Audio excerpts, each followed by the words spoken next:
Her habit of sleeping with the balcony door open had played havoc with her. Margaret Lawson woke up because through her sleep she felt something being done to her hands. It was an eerie sensation that she couldn't understand at first, but it was enough to snap her out of her slumber. "What are you doing, Liam? What do you want from me?" she muttered, her voice still thick with sleep. "I don't make so much noise. You'll wake up all the neighbors, and they'll be very unhappy," Liam whispered, his voice calm but firm. "Plus, sorry, I'll have to gag you then." He moved with a determination that sent a chill down her spine. "What do you want from me?" she repeated, already in a quieter voice. Her fear slowly turned to terror as she began to realize the situation. Though her thoughts were hazy, she began to guess. "You know what a man who climbs into bed at night with a sleeping woman wants," he replied ironically, a mocking smile trembling on his lips. Margaret felt her breath catch. "Why do you want to do this? I'm old, aren't I?" "I'm well into my 40s, she protested, her voice trembling. She couldn't understand why Liam, of all people, would do this particular thing. "But without your permission, as far as I'm concerned, you wouldn't have given it to me anyway." His words sounded cold, offhanded, and they cut her like a knife. She jerked, trying to resist, but her body felt heavy and her wrists were bound. Panic rose in her chest, and she reached for the restraints. "Don't waste your strength. It's useless.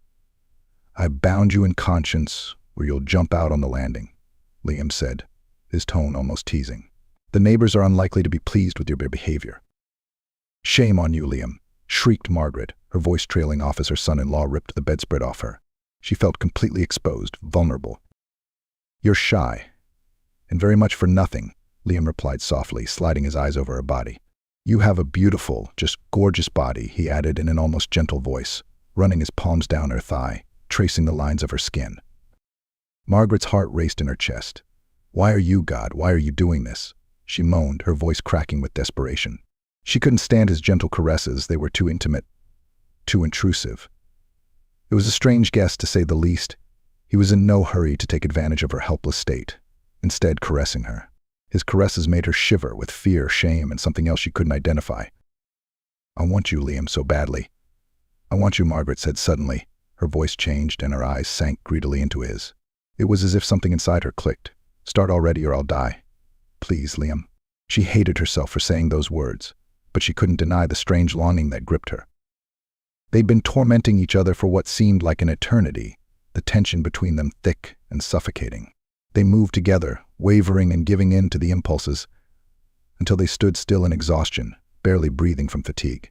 The room filled with the sounds of their ragged breathing, the air heavy with the effects of their actions. "Where are the ropes? When did you have time to untie them, varmint?" Margaret asked in a barely audible whisper, looking at Liam with tired eyes. Suddenly she was awake, her heart pounding and her body wet with sweat. The first thought that came to her mind was that her room didn't have a balcony. She had given the room with a balcony to the young men, so Liam couldn't sneak in through the balcony. Wait, what am I saying? Why would Liam sneak over the balcony if he's sleeping in the next room and the door is unlocked? Margaret finally woke up and her mind began to realize reality. God, what a shame. What a vile and disgusting dream," she muttered, rubbing her temples.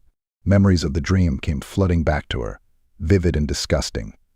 Liam is the last person in the world I would ever agree to be intimate with. She shuddered at the thought, trying to shake off the remnants of the dream. And by the way, when was the last time she'd had that very intimacy? Margaret tried to remember, but other than the dream she'd just had, nothing else came to mind. It was as if her entire past had been swallowed up by the vividness of the nightmare. She stood up, unsteady on her feet, and went to the bathroom. The light was on through the door, and a yellow puddle of light seeped into the dark hallway.